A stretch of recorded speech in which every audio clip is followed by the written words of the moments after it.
Bueno, vamos a continuar entonces con los errores innatos del metabolismo. En el módulo de lípidos ya hemos visto los que están relacionados con el transporte de los ácidos grasos. Ahora vamos a ver los que están directamente relacionados con la beta oxidación. Recordemos que este es un curso virtual, por lo tanto las clases se graban y se suben a la plataforma.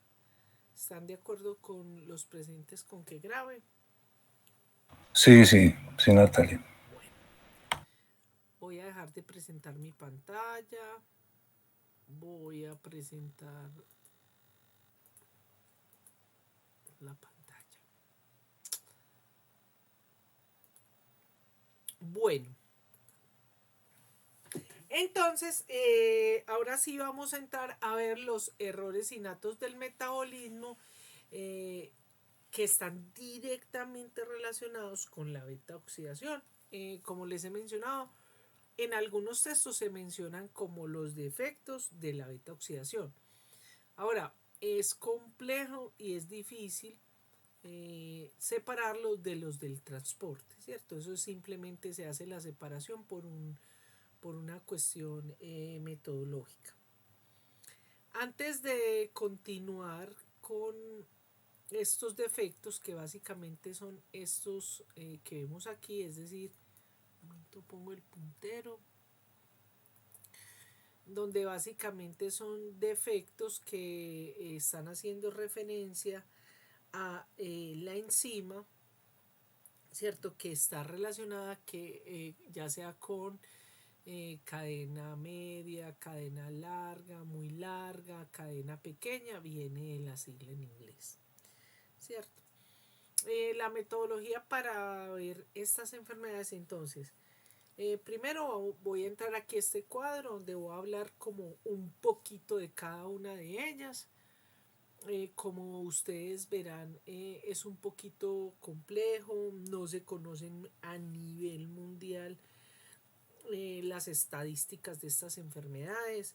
Eh, Todas son de herencia autosómica recesiva. Entonces, como comparten tantas cosas, yo simplemente voy a hablar un poquitico de cada una de ellas, como algunas particularidades, eh, y ya luego, seguidamente, como en estas de acá, voy a hablar un poquito de la fisiopatología, ya ustedes lo van enmarcando en lo que anteriormente les mencione.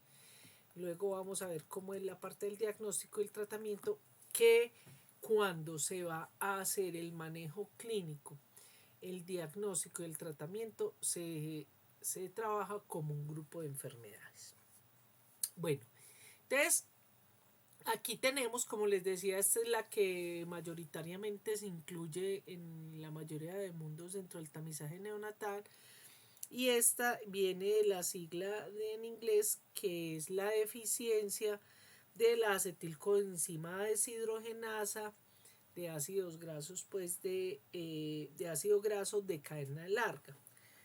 Eh, bueno, básicamente en esta enfermedad se presenta, la mayoría se presenta en los adultos. Fíjese que aquí se presentan todas las formas. Un momento, por favor.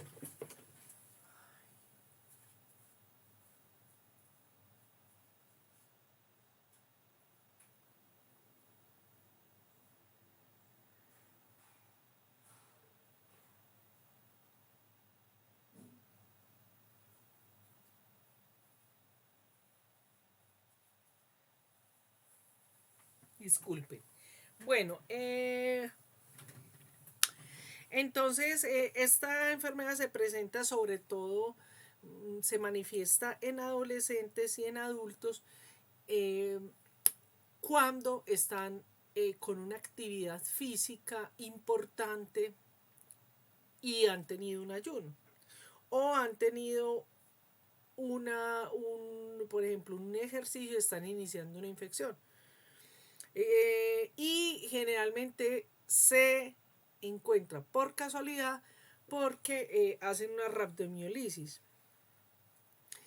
Y pues ya cuando se hace más severa la crisis, entonces presentan hipoglicemia. De hecho, en mucha literatura está referida como hipoglicemia, o en las historias clínicas se refiere como hipoglicemia post ejercicio, ¿cierto?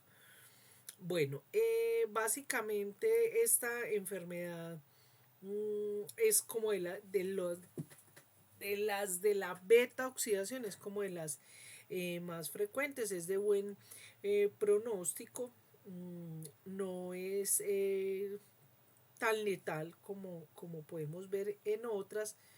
Generalmente puede incluso cruzar durante la vida sintomática. Una vez que se les determina, pues lo que se les hace es como hacerlos conscientes para que tengan hábitos de vida, donde tener cuidado cuando hacen actividad física o cuando tienen una infección, etcétera. Bueno, incluso pueden vivir completamente normales. ¿Cuál es el problema de esta enfermedad? Es que, como les decía al principio o en la otra clase, en la medida en que va pasando el tiempo, es que pueden irse complicando, porque entonces ya empiezan a tener o afecciones cardíacas eh, o afecciones musculares, o sea, pueden ir desarrollando una miopatía. Y en una crisis que no sea manejada adecuadamente por sospechar esta enfermedad, pues puede afectar la parte neurológica, pero es más por desconocimiento de la enfermedad y manejo de ella.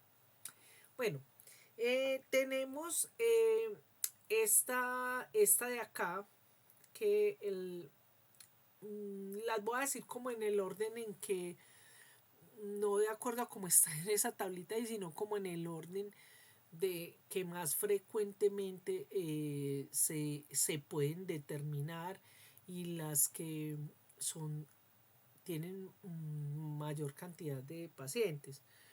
La que está como en segunda posición sería esta de acá, que básicamente son y está relacionada con la proteína esa que les mostré, que es la proteína mitocondrial transfusional.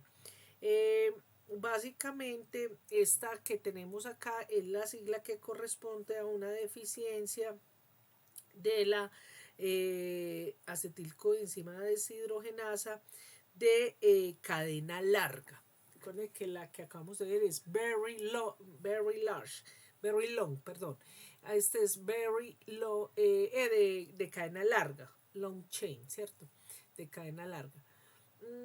Esta enfermedad está muy acoplada, por eso no se separa, aunque puede presentarse solo. Fíjese que bueno, no mencioné en la anterior el gen que está implicado en eso, pero aquí básicamente vimos en la grafiquita que había un complejo proteico que tiene varias subunidades. Tiene sus unidades alfa, sus unidades beta. Bueno, no vamos a entrar en detalle de eso. Pero entonces lo interesante de este complejo enzimático es que algunas unidades, ¿cierto?, tienen la enzima que hace esa actividad de la enoilcoenzima hidratasa, y las unidades B son las que tienen la actividad de la cetoacetilcoenzima tiolasa. Entonces, por esa razón, de hecho, en algunos textos está como relacionado, ponen también la sigla LCKAT por, por esta cetoacil coenzima tiolasa. Entonces, pero en ese complejo están todas estas unidades, solo que dependiendo la longitud del ácido graso, es que pues va a funcionar su unidad, ¿cierto? La unidad que tiene la actividad enzimática. Es decir, detecta la longitud del ácido graso. Esto generalmente se da después de los 6 meses de edad, presentan igualmente hipoglicemia, ¿cierto? La hipoglicemia pueden presentar cardio. Acuérdense que la hipoglicemia generalmente se va a encontrar con hipocetosis, pueden presentar también acidosis láctica, sobre todo pues cuando ya está eh, implicado la parte, la miopatía. Recuerden que en la medida en que se va avanzando la edad, se van presentando las manifestaciones, la parte de la cardiomiopatía eh, pueden presentar incluso en crisis graves, pueden llegar a presentar un síndrome de disestrés respiratorio.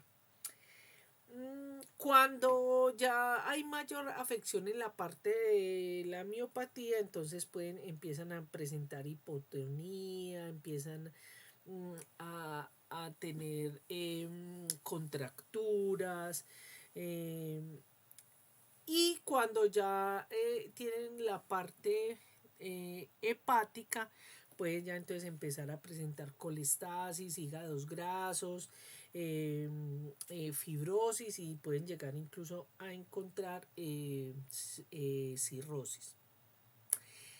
Estas, cuando ya se ha ido, va cursando mucho más, entonces ya tiene afecciones, por ejemplo, neurológicas importantes, que pueden llevarlos a estado, por ejemplo, epilépticos, presentan retinopatía. Retinopatía. Esa retinopatía general, esto se da cuando lo empiezan muy tempranamente, casi que a los 2 años ya tienen la retinopatía, o sea, tienen problemas de mácula, tienen pigmentación granular. Recuerden que esa pigmentación granular es lo que lo vamos a ver en las siguientes enfermedades, que es lo que se llama, eso lo manejan los oftalmólogos, se ve cuando miran el fondo de ojo, ven, se llama sal y pimienta, porque se ve una pigmentación granular. Eh, Eso va a llevar a que haya una atrofia corioretinal, y lógicamente eso empieza a afectar el nervio óptico, y pueden incluso quedar pues con una visión, como se daña la mácula, entonces no pueden hacer visión central. Bueno, estas enfermedad, el fenotipo como tal, pues realmente no hay mucho que, es decir, no es claro saber de qué depende de que estas manifestaciones o este deterioro se presenta. Como en todos los errores innatos del metabolismo, lo que se recomienda es una determinación temprana, ¿cierto? Por ejemplo, en ellos lo que se les hace es que se les evita este tipo de ácidos grasos, es decir, a través de la dieta. Y en el momento en que tienen las crisis, ¿cierto? Tratan de manejarla. Entonces, por ejemplo, que si tiene el desestrés respiratorio, manejarlo, que si tiene la hipoglicemia o que si tiene el problema hepático, pues se lo van manejando. Es muy importante en el manejo de estos, sobre todo la anterior y la que vimos, o sea, los de cadena muy larga y larga. Estos niños tienen que estar permanentemente o estos pacientes en un control hepático, ¿cierto? En un control de no solamente la parte paraclínica sanguínea, determinación de enzimas de todas las paraclínicos del perfil hepático, es decir, transaminasas, fosfatasas alcalinas, albúmina, ahí hay que incluir ácido úrico, bilirrubina total, directa, indirecta. Bueno, creo que no se me escapó ninguno. Las transaminasas, las tres, GOT, GPT y GGT. Y además de eso, pues la parte de imaginología. Otra de las cosas que hay que estar evaluando, sobre todo cuando ellos tengan una rhabdomiolisis inducida por ejercicio, hay que estarlo chequeando permanentemente porque el problema de esa rhabdomiolisis es que puede llegar a tener afecciones renales. Bueno, la otra que seguiría como en tercer lugar sería la MCAD, ¿cierto? Que es la deficiencia de la deshidrogenasa, la acetilcoenzima deshidrogenasa de ácidos grasos de cadena media. Esta enfermedad es mucho más frecuente en Europa, específicamente en el norte de Europa. De hecho, se dice y que por ende, y nosotros tenemos esta de cadena media, pues reconozco pacientes que han tenido eso. En Europa más o menos la incidencia está entre 1 en 10.000 a 1 en 2.000. Y en Europa por esa incidencia se incluye dentro del tamizaje neonatal. Bueno, ¿cuándo se presenta esta enfermedad? Esta enfermedad se presenta más o menos a los 4 meses de edad, entre los 4 y los 4 años. O sea, en ese rango puede presentarse. ¿Y qué es lo que presentan estos chicos? Básicamente es lo que se llama una hipoglicemia encefalopática. Y es cuando ya ellos presentan eso, incluso ya tienen la disfunción. Perdón, no, creo que, repito, porque creo que dije mal. Tienen hipoglicemia, una encefalopatía por hipoglicemia y una disfunción hepática, ¿cierto? Esta enfermedad es de las más letales. Generalmente estos niños se mueren. O sea, una vez empiezan a instaurarse las manifestaciones clínicas, los niños se mueren. ¿Cuándo se presenta eso? ¿O por qué ellos se les manifiesta eso? Por ayuno prolongado. De ahí la importancia de hacer un diagnóstico, por ejemplo, en el tamizaje neonatal. Porque si estos niños simplemente con evitarles que tengan ayuno, evitarles que tengan infecciones de cualquier tipo, viral, bacteriana y en nuestro país incluso parasitarias, que tengan ejercicios prolongados sin ingesta calórica. Los niños podrían llegar a estabilizarse y a no deteriorarse. Lo que pasa es que generalmente cuando se detectan estos niños ya pues se mueren rápido. Es decir, la evolución de la enfermedad tiene un desenlace fatal. Otra de las cosas importantes acá es que para poder verdaderamente prevenir eso, como lo vimos en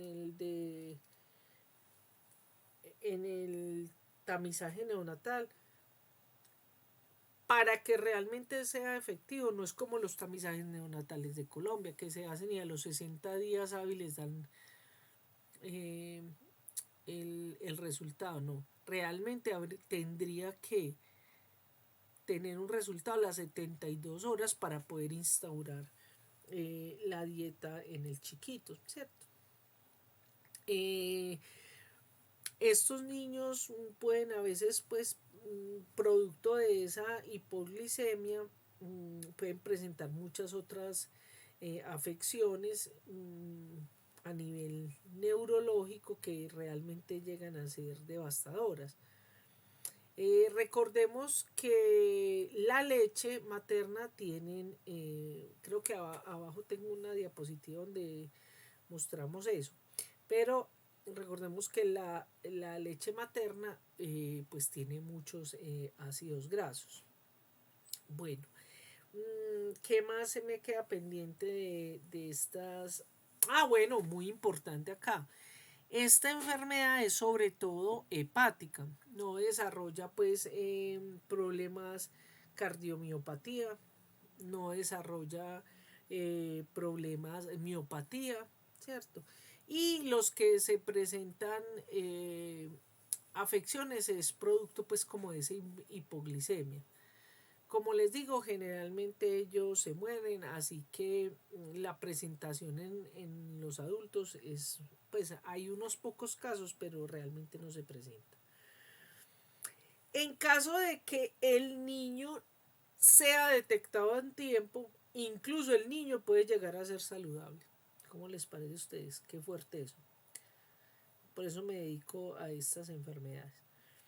Realmente ya una vez el niño ha sido diagnosticado, entonces hay que estar evitándole las hipoglicemias, hay que estarles midiendo la glicemia, hay que estarle midiendo los cuerpos cetónicos, eh, hay que tratar de evitar todo lo que los lleve, es decir, que la hipoglicemia los lleve a una encefalopatía, ese es el punto.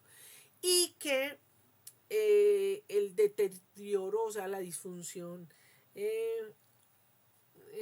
hepática sea determinada por paraclínicos que se eviten. A estos niños pues a veces les dan, bueno, ahorita lo vemos en el tratamiento, pero otra cosa que se me olvidó mencionar muy importante en la anterior y en esta. Estos niños constantemente hay que estarles haciendo la determinación de carnitinas. Constantemente. Ojo, cuando digo constantemente no es todos los días, sino regularmente cada 2 o cada 3 meses, sobre todo cuando están en crecimiento y desarrollo, hay que hacerle medición de las carnitinas, de las acilcarnitinas, de ácidos grasos, carnitinas, acilcarnitinas y cuando tienen una infección, cuando tienen una descompensación, cuando les hacen las vacunas, hay que hacerle medición de eso. Esto no solamente es para estas, sino también para las de cadena muy larga. Bueno, la otra que seguiría como en cuarto lugar es esta, que es la deficiencia de acetilcoenzima deshidrogenasa de cadena corta. Un momento, por favor. Hola, ma. Bueno, eh, también esta pues está como casi en la misma posición de las de cadena media. Son frecuentes. Nosotros tenemos pacientes con estas de cadena corta. En Europa y los Estados Unidos estos niños realmente se diagnostican a través del screening metabólico. Por eso es que estas enfermedades son de las que de primera base deben incluirse dentro del tamizaje neonatal. ¿Por qué? Porque cuando hacen las manifestaciones clínicas podríamos decir que ya no hay nada que hacer. Pero les tengo una buena noticia con esta enfermedad. Recuerdan que habíamos visto que existen una beta oxidación perixosomal. Miren qué tan bonito esto. Pues resulta que esta enfermedad es mitocondrial. O sea, esta que estamos viendo aquí de esta, por este gen. Es decir, la acción, los cambios genéticos, la mutación que se presenta es en el mitocondrial. Entonces, ¿qué sucede? Pues resulta que la perixosomal suple esas necesidades. Entonces, por eso estos pacientes pues casi que pasan asintomáticos, porque realmente la parte patológica pues no se da, es decir, no, de hecho no es claro mirarlo. Generalmente cuando en los niños que los hacen es porque han tenido un evento y le hacen unas mediciones. Lógicamente en Colombia no pasa, ¿cierto? Porque en Colombia usted no tiene acceso a cómo hacerlo, pero realmente es un, podríamos decir entre comillas, que es benigna en ese sentido. ¿Cierto? Recuerden que estas enfermedades son genéticas, son enfermedades que son de mal pronóstico y se deterioran, pero en este caso, estas es las que podríamos nombrarla como eh, positiva. ¿Qué es lo único interesante de determinarla? Caracterizarla genética y bioquímicamente. Porque así tenga la enzima perixosomal, por ejemplo, a estos niños hay que quitarle la leche. ¿Por qué hay que quitarle la leche? Porque en la leche hay muchos ácidos grasos de cadena corta. Entonces, pues, darle ácidos grasos de cadena corta, pues, es lo que hay que evitar. Bueno, existen algunas otras, las voy a mencionar simplemente, no vamos a decir nada, ¿cierto?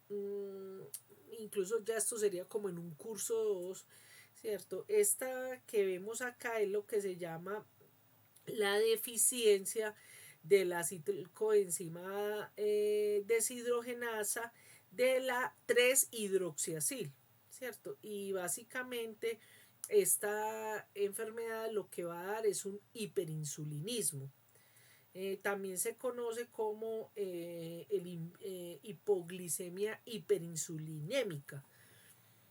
Bueno, tenemos por ejemplo esta que es una deficiencia por la enoilcoenzima hidratasa de cadena corta, también conocido como la crotonasa. Tenemos, a ver, otra que se me quede aquí, la de esta de acá.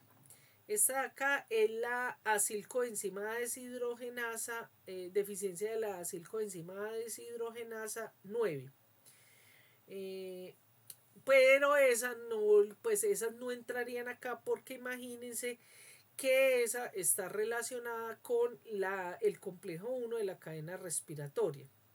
Es muy poco frecuente y en resumen lo que produce, se presenta en los niños y lo que produce es miopatía, cardiomiopatía y acidosis láctica. Bueno, no voy a mencionar nada mal, a ver cuál se me quedó ahí. Sí, está.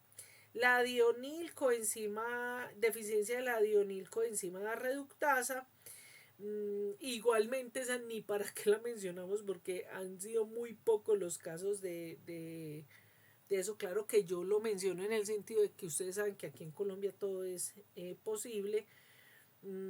Y básicamente el problema de esta enfermedad es que es una enfermedad neurodegenerativa. Y básicamente lo que se ha encontrado es que hay aumento de acilcarnitinas, CD10-2, o sea, saturados. Bueno, entonces, a ver, de todas estas que hablamos, de todas estas, ¿qué hablaríamos de la parte de la presentación clínica? Es decir, en las presentaciones clínicas usted lo que va a encontrar es la forma hepática o manifestaciones hepáticas, la forma cardíaca o manifestaciones cardíacas. Vimos que hay algunas que son miopatías inducidas por ejercicio y una que vamos a ver más adelante que es la que se da por muerte súbita, pero eso hablamos más adelante. ¿Qué va a encontrar usted? Que hay una hipoglicemia. Esa hipoglicemia generalmente es la que lleva al desenlace de todo lo de la enfermedad. Básicamente porque esa hipoglicemia, es decir, esa homeostasis, le dice al sistema que se vaya hacia la oxidación de ácidos grasos, ¿cierto? Pero resulta que como está interrumpida, entonces se promueve la gluconeogénesis. Entonces la hipoglicemia, ¿qué es lo que lleva a esa encefalopatía hipoglicémica? Los ácidos grasos, por eso también ellos, como recuerden que aquí está implicado el acetilcoenzima A, entonces llevan a que tengan hipocetosis. Hipocetosis, ¿cierto? Porque recuerden que ese acetilcoenzima A entonces es precursor de esos cuerpos cetónicos, ¿cierto? Bueno, en las formas musculares, ¿qué sucede? Que también vamos a tener producción de ácido láctico, vamos a tener el problema por la rhabdomiolisis, ¿cierto? Porque hay un problema energético a nivel del tejido muscular. Entonces eso va a llevar a que haya una rhabdomiolisis. Bien, esa rhabdomiolisis, entonces tener muy en cuenta que sobre todo cuando se tiene exposición a muchos episodios, a varios episodios de rhabdomiolisis, ¿cierto? Incluso puede empezarse a hacer metabolitos que pueden llevar incluso al deterioro renal, pero eso sobre todo cuando ya está muy avanzada la enfermedad, cuando no es monitoreada. Vea, les digo la verdad, eso lo dice la literatura, pero realmente ni siquiera se alcanzan a dar cuenta ya del daño renal y los niños o las personas se mueren. Desde la parte de la cardiomiopatía, lo que más se presenta es las arritmias, problemas ventriculares, ¿cierto? Recordemos que pues el corazón básicamente es un músculo, ¿cierto? Entonces, lógicamente es un órgano que necesita mucha energía por su funcionamiento en sí mismo, así que una parte importante de la energía va a provenir de los ácidos grasos, mire, entre el 60 al 90%. Bueno, lógicamente que en caso de que esto nos esté fallando, como es el caso de estas enfermedades, la idea es que va a utilizar la glucosa, por eso lleva a que haya producción de glucosa, de lactato y de cuerpos cetónicos. Pero como no hay fuente para producir los cuerpos cetónicos, entonces por eso se da hipocetosis. Bueno, y como tenemos entonces que está interrumpida la vía, pues vamos a tener acumulación de acilcarnitinas. Bueno, voy a hablarles un poquito sobre la parte del diagnóstico y de la parte genética o sea, a ver, en nuestro país el diagnóstico está muy asociado a la parte genética. El gol estándar de esto realmente es la espectrofotometría de masa en tándem, ¿cierto? Pero como nos voy a hablar primero de algunas particularidades de la parte genética, porque en nuestro país es muy importante para el diagnóstico de esto. Entonces, básicamente, pues estas enfermedades, como ya les habíamos dicho, son autosómicas recesivas. Y generalmente en estas es muy importante el fenotipo para la presentación del fenotipo cuando están en estado homocigoto o heterocigoto. Generalmente los homocigotos son mucho más, los homocigotos, como en todos los errores innatos del metabolismo, son mucho más fuertes. Ahorita les voy a mostrar el caso de lo que se llama el síndrome HELP, ¿cierto? Pero entonces ahí la genética juega un papel importante. Entonces, ¿qué conocemos? Conocemos de algunas mutaciones puntuales que son típicas de estas enfermedades, o sea, para la CPT1, ¿cierto? Casi siempre esas mutaciones más frecuentes se presentan es en estado homocigoto. como por ejemplo en la CPT1, ¿cierto? Hay una mutación que la voy a leer por aquí porque no me la sé, que es la mutación, es un cambio de citosina por timina en la posición 1436. Eso no importa y ustedes tampoco lo tienen que aprender, pero les estoy diciendo eso. Por ejemplo, esa es una enfermedad que es muy frecuente en Canadá. Hay otro tipo de mutaciones, como en la CPT2, que estas se las digo porque es muy importante. ¿Por qué? Porque nosotros tuvimos migraciones europeas y esta es la mutación más importante para la CPT2 que se ha encontrado en población caucasoideas, en blancos. O sea que nosotros muy seguramente lo tenemos y esa mutación se llama es un cambio tampoco me la sé, la estoy leyendo, que es una mutación de un cambio de citosina por timina en la posición 436, pero la que sí tenemos que sabernos, porque a ustedes les va a llegar eso, es la del cambio de proteína SS, se llama la S113L, es decir, un cambio de cenina en la posición 113 por leucina en la proteína. Ese es muy frecuente.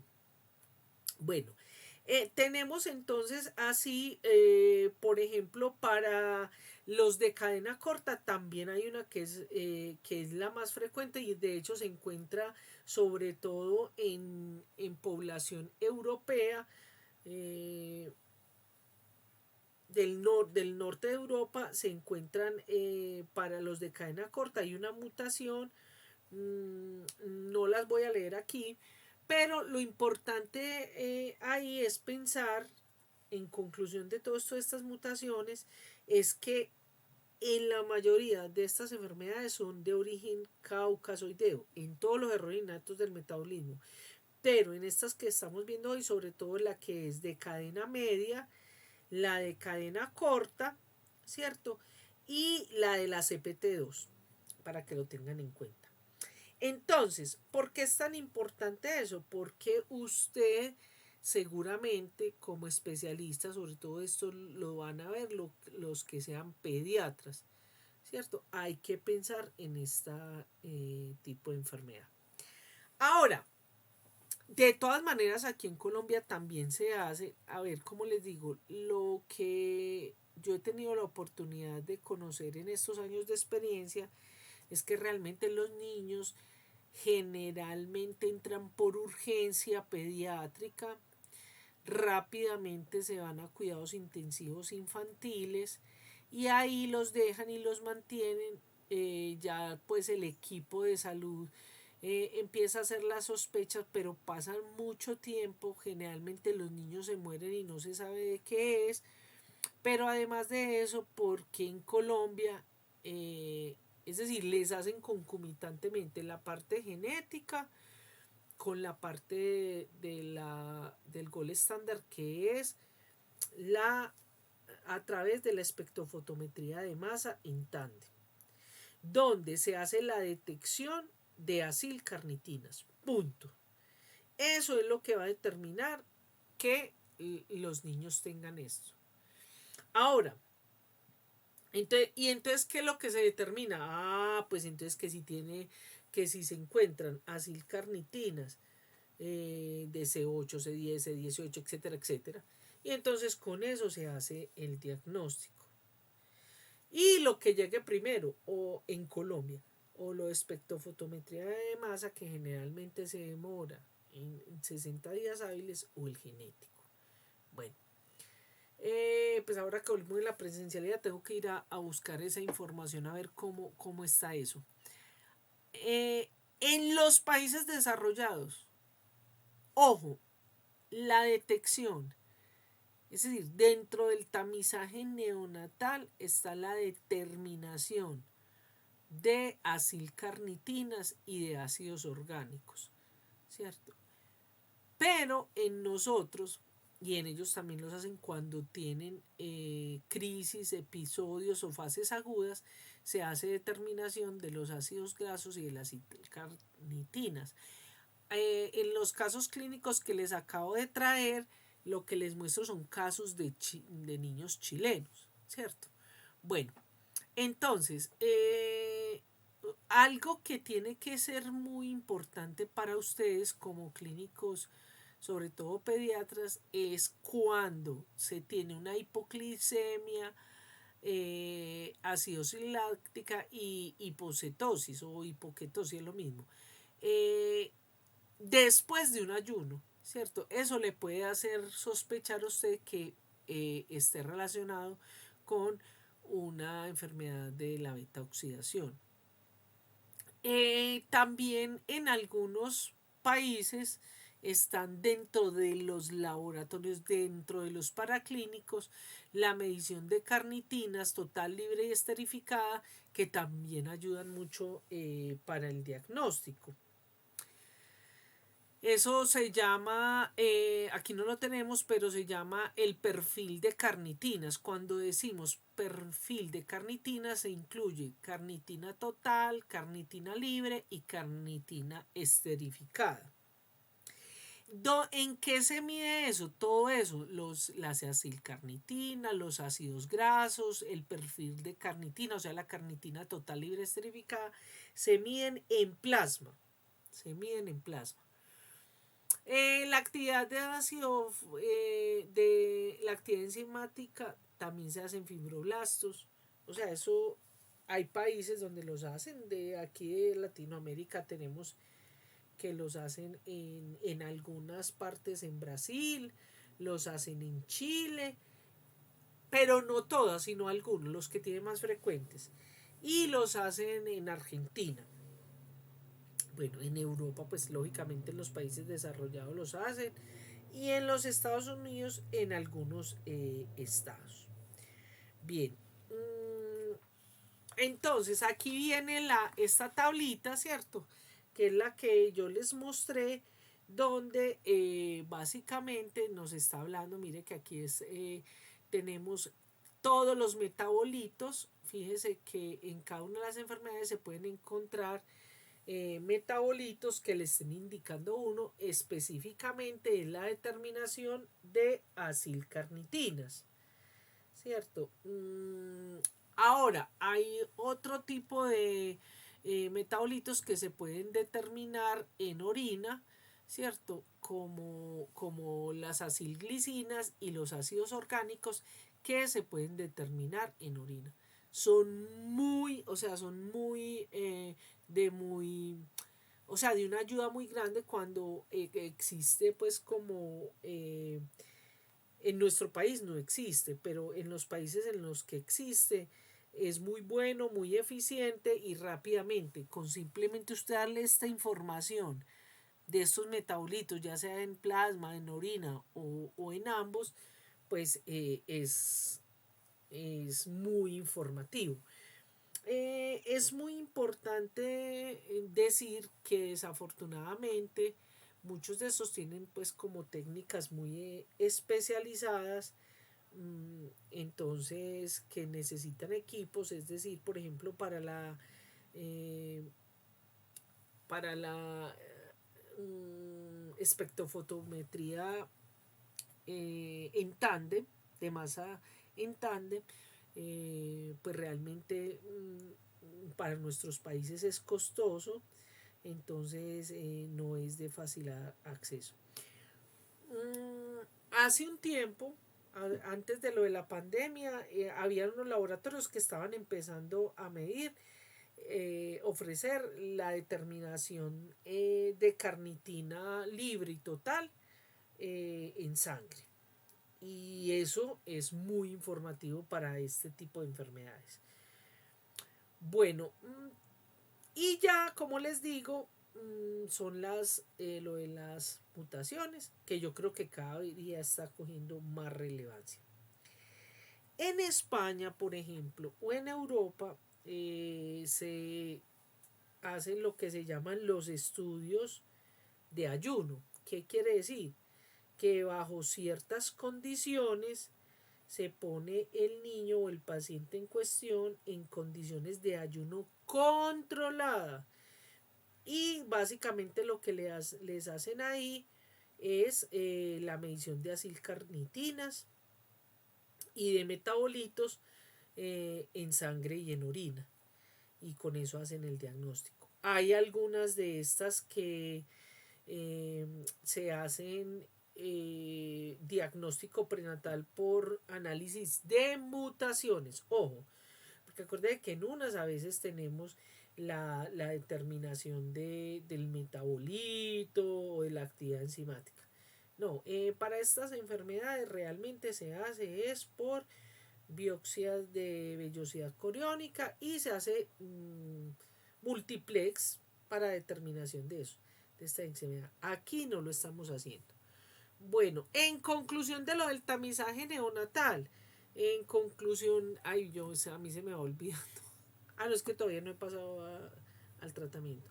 Del tamizaje neonatal, por ejemplo, muy importante, dependiendo lo de cada país, pero en nosotros por lo menos hay que meter CPT1 porque nosotros tenemos, pero las que se recomiendan, recuerden, sobre todo es los de cadena media, los de cadena muy larga. Bueno, vamos a hablar un poquito de la parte del tratamiento. Estas enfermedades no tienen cura. Lo más importante es hacer un diagnóstico a tiempo eh, para evitar los ayunos, el exceso de ejercicios, o sea que sufran manifestaciones después de haber hecho el ejercicio.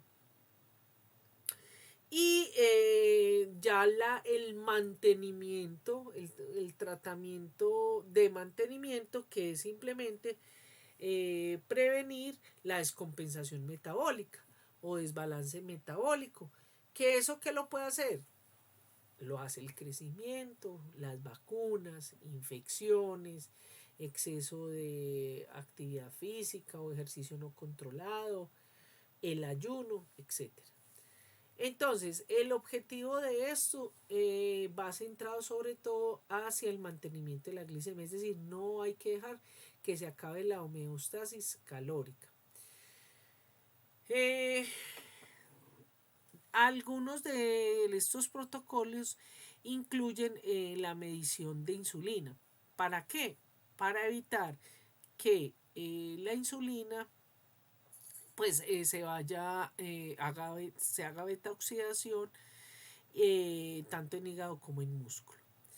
Y el bloqueo de la liposilisis, realmente pues estos niños son niños que son muy caquéticos, ¿cierto? Pero entonces hay que evitarles, por ejemplo, alimentos que promuevan la producción de tejido adiposo.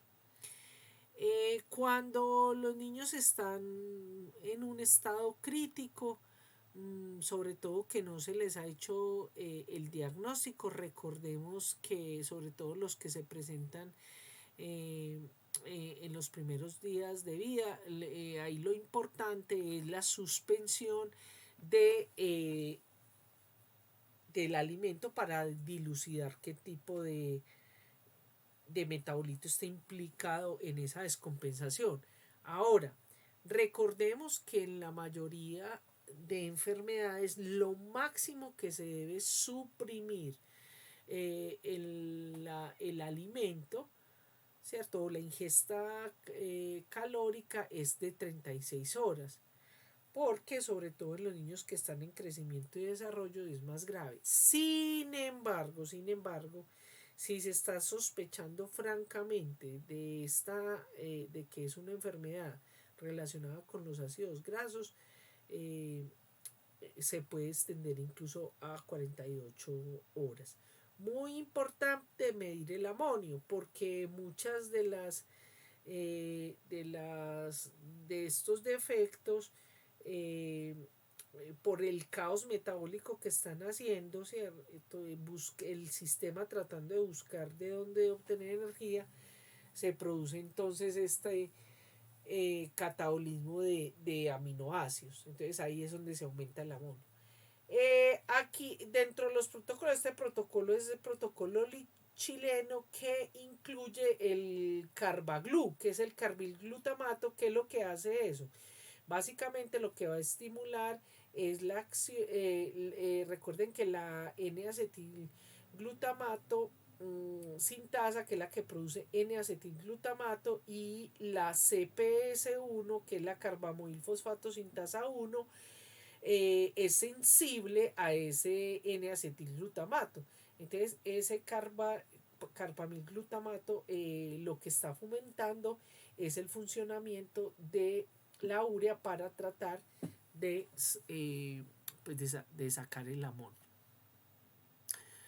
Este es, por ejemplo, uno de los protocolos que se utiliza en Chile para lo del ayuno. Como les digo, eso va a estar muy... cada país tiene su protocolo.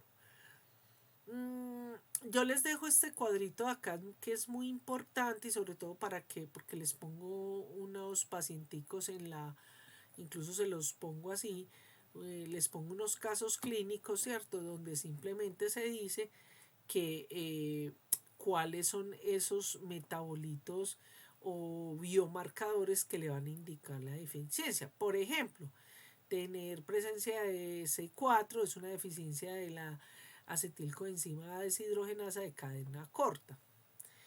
Bien.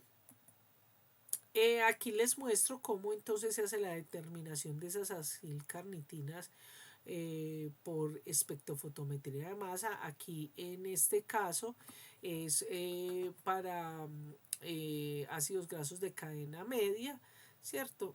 Aquí vemos cómo está ay, se me olvidó la palabra. El, el espectrograma de unas acilcarnitinas normales, y aquí tenemos una donde está aumentado el de cadena media, y aquí lo tenemos para una acidemia, por ejemplo, propiónica, y aquí para un paciente con deficiencia de acetilcoenzima deshidrogenasa de cadena media, ¿cierto? Bien. Entonces, básicamente, lo que vamos a hacer es la detección de esas acilcarnitinas. Bueno,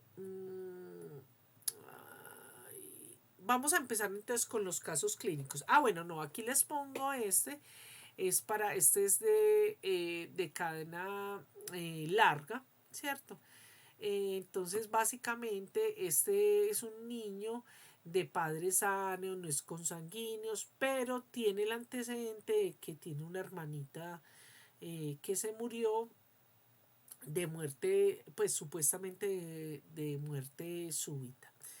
La niña estaba siendo alimentada y más o menos a los 8 meses de edad debuta con diarrea, pues la llevan a la primera hospitalización porque debuta con diarrea, vómito, compromiso de conciencia y hepatomegalia. Fíjense ustedes aquí que aquí está el claro caso de cómo cuando la niña ya hace ese tipo de cosas, ya la niña tiene hepatomegalia, ¿cierto?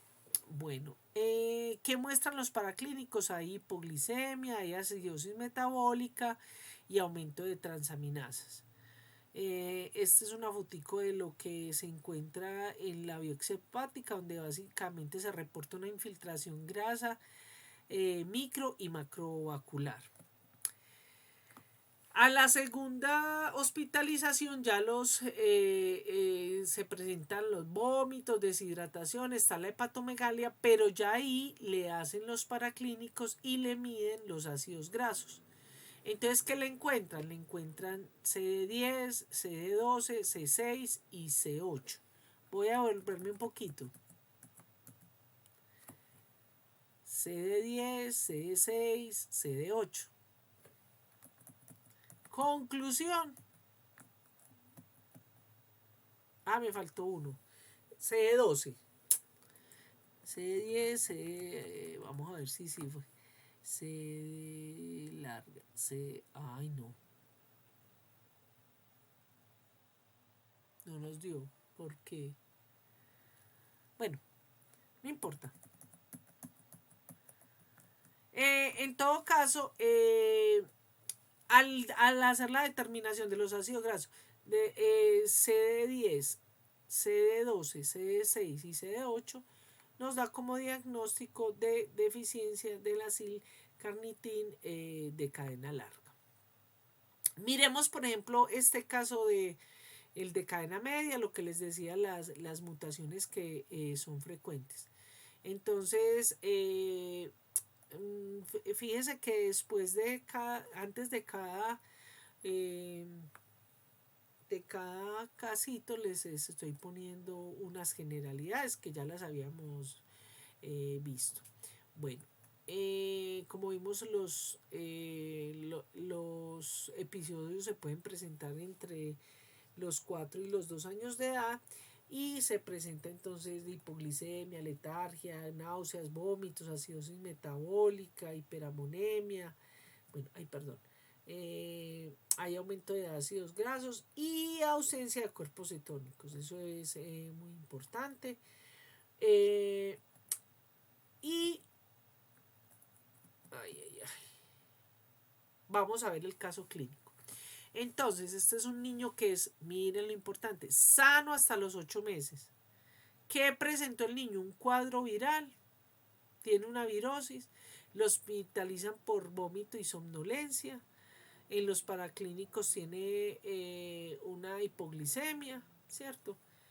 Le hacen pues su tratamiento y funciona bien.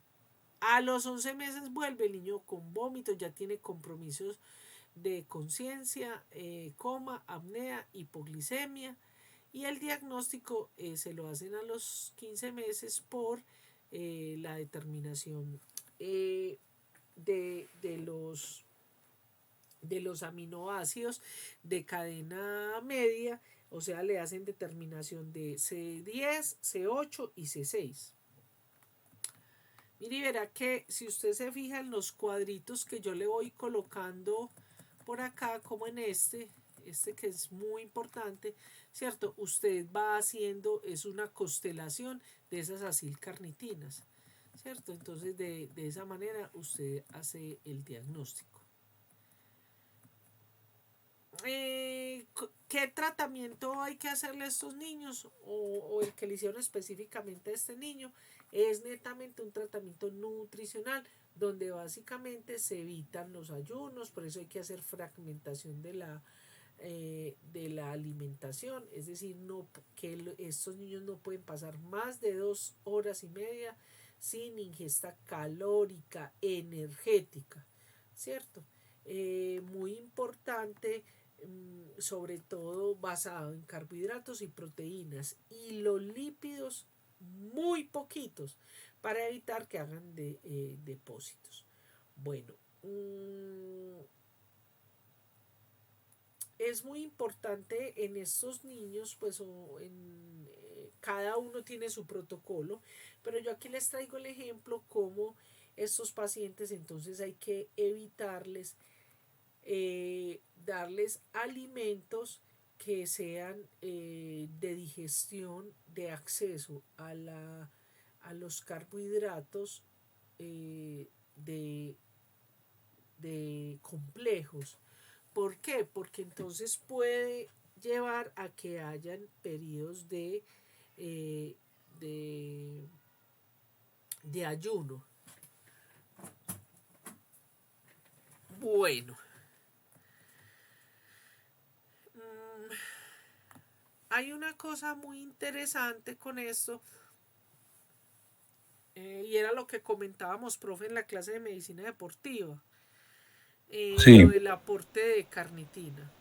Ah, sí, sí, sí. Pues, de hecho, muchas de las investigaciones en pacientes con estos problemas de la beta oxidación se han hecho pues con fines de que sea aplicable lo de la carnitina, pero realmente incluso para estos eh, pacientes con estos defectos y caracterizados, o sea, hay unos que realmente les funcionan. Yo diría que eso depende mucho de la parte genética, profe, Yo porque sí es creo. que porque como acabamos de ver nosotros, esto lo quiero mencionar y reflexivo tanto para usted, profe, como para los estudiantes. Si nosotros vemos esta tabla de acá, a ver, esta de acá, por ejemplo, para los transportadores de carnitina, eso, existe un gen específico para eso. Y yo supongo que eso tiene que tener una serie de polimorfismo. Entonces, casi que esa carnitina es ensayo y error. Es como se hace aquí, pues en Colombia. Ay, esto ya lo pasé, ¿cierto? En Colombia, para otras enfermedades que vamos a ver, es que son respondedores o no respondedores a ciertas vitaminas. Y aquí en Colombia lo que se hace es a que todo niño que tenga una enfermedad de esta se le da la carnitina. Pues por ejemplo en el caso de eso se le da la carnitina. Si le funciona bien, seguirla dando. Pero realmente no es categórico. ¿Aló? Hola. Sí, bueno. Sí, estoy escuchando, Natalia. Sí, bueno. Recordemos entonces el de cadena corta, que como les mencioné, pues es de buen pronóstico, puedes llegar a ser de muy buen pronóstico siempre y cuando se detecte, porque generalmente ellos lo suple la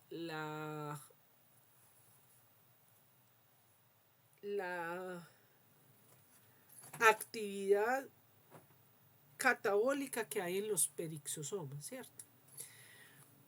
Yo quiero mostrar con esta diapositiva cómo individuos con la misma mutación, ¿cierto? Entonces pueden presentar desde pacientes que son asintomáticos, ¿cierto? A pesar de que, por ejemplo, tiene la silcarnitina, por ejemplo, 4, hasta pacientes que tienen manifestaciones cerebrales. Por ejemplo, esta es una paciente chilena con mutaciones para cadena corta, ¿cierto? Pueden presentar con la misma mutación. Así, profe, que yo digo que es que pues a mí me llama mucho la atención estos de la beta oxidación y si usted va a ver en la literatura es muy poquito lo que hay y todo eso, pero realmente mire que aquí tenemos, por ejemplo, esta presenta hipoglicemia asociada con herpes 6 y encefalitis, epilepsia frontal con síndrome miopático, signos piramidales signos piramidales piramidales y síndrome pseudovulvar. Esta presenta síndrome extrapiramidal y piramidal y miopatía. Bueno. Entonces, en esta de cadena corta, pues lógicamente pues no hay tratamiento. Sin embargo,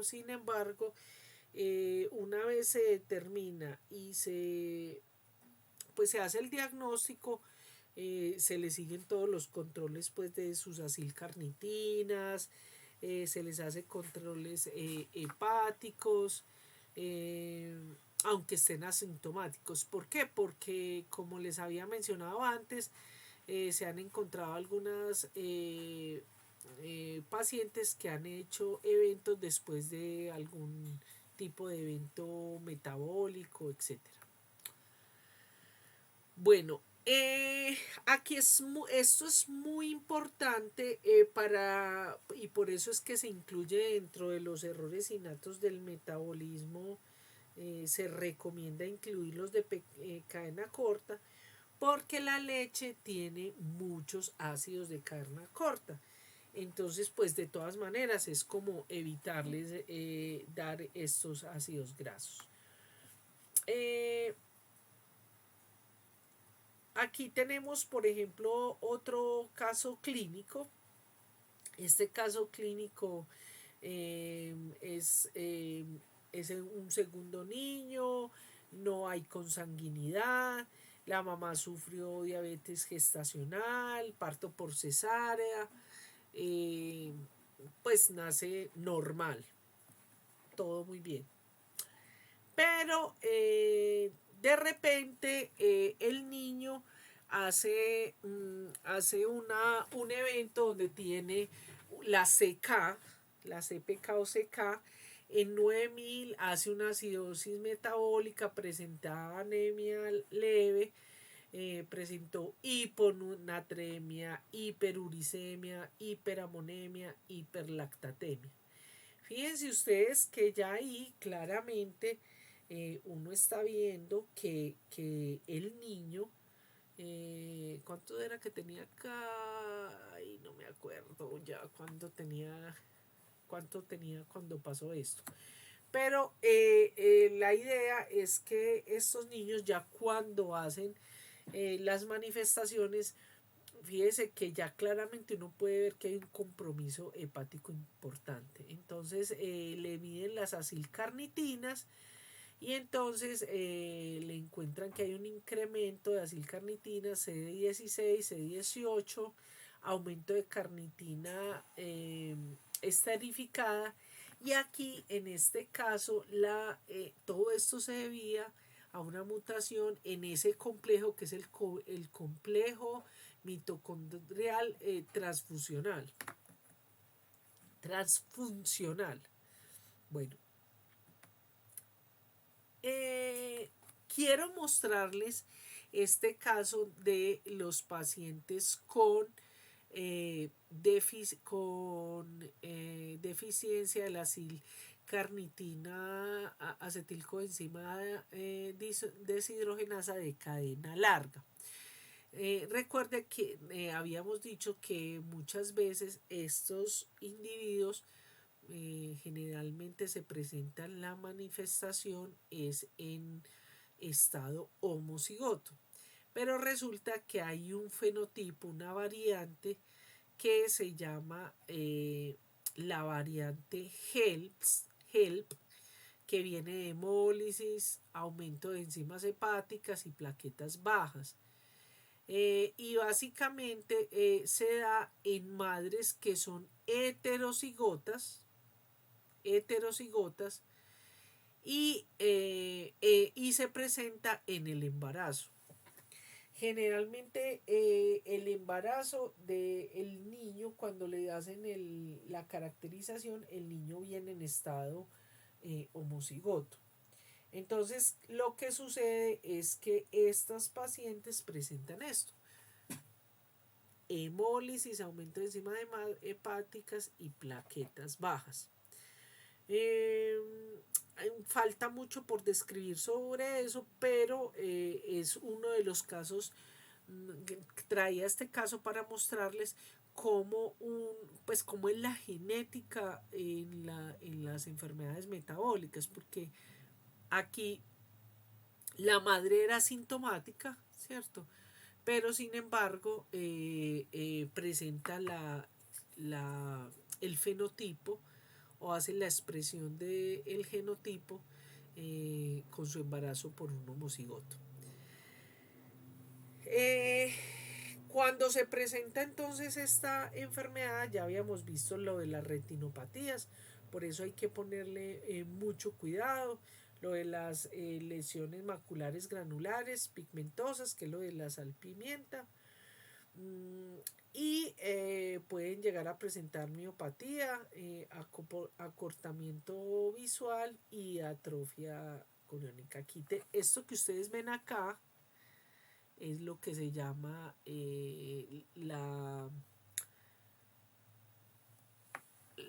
¿cómo es?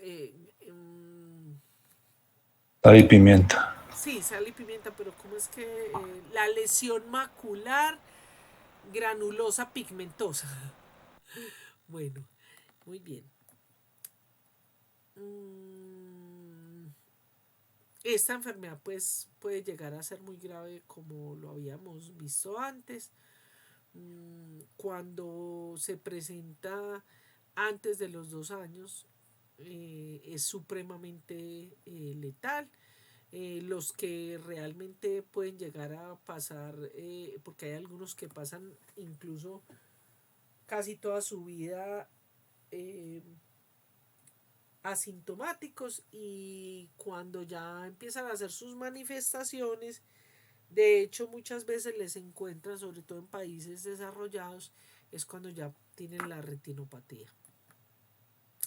Esto es lo que les mencionaba yo a ustedes de este, por ejemplo, es uno de los algoritmos que ha sacado Clínica Mayo, ¿cierto? Donde hacen para elevación de acilcarnitinas, ¿cierto? Y entonces de esta manera pues pueden determinar, sobre todo está orientado hacia la carnitin palmitoil transferasa tipo 2, pero en general, como pudimos ver, es muy difícil ver para estas enfermedades crear un verdadero algoritmo. ¿Cómo se hacen en las pesquisas neonatales para la beta oxidación? Entonces, básicamente, en los pacientes recién nacidos, muy importante, sobre todo cuando tienen antecedentes de muerte súbita. Eh, y si presentan una hipoglicemia, sea cetósica o no cetósica, generalmente es hipocetósica, no cetósica, como en la mayoría de estos se incluye la espectrofotometría de masa, entonces la elevación de acilcarnitinas, en este caso pues puse yo aquí C16 elevado y C18 elevado, entonces es lo que nos hace el diagnóstico. Por último, quería mencionar interesantemente que está cogiendo ahora relevancia, es los defectos porque se ha visto, se ha empezado a encontrar defectos en el transportador de riboflavina. Y específicamente estoy hablando para la RFB T2 y la T3, que son las que más pues sean pues como que mayor importancia les han dado. Eh, Básicamente estas enfermedades, ustedes saben pues que la riboflavina, o sea la vitamina B12, ¿cierto? Nosotros podemos tener riboflavina, sobre todo a partir en la leche, por ejemplo, es rica en riboflavina. Pues hay muchos otros alimentos que la tienen, pero principalmente nosotros lo tenemos en la leche. Entonces, resulta que cuando hay deficiencia de esos transportadores de riboflavina, básicamente lo que se presenta es una estomatosis, ¿cierto? Y pues resulta que se han encontrado, hay un síndrome, pues no voy a hablar de ello, esto es simplemente para dejarles como un abrebocas, porque revisando en la literatura, que como les dije, me encontré que los que más se han encontrado es el RFB BT2 y el T3, que presentan, estos dos han tenido relevancia porque presentan una enfermedad neurodegenerativa que se llama el síndrome de Brown-Vitello Van Leer. No sé si usted lo conoce, profe. Yo pues realmente no lo No, yo no conozco. lo conozco. Sí, bueno, pero le cuento lo que encontré.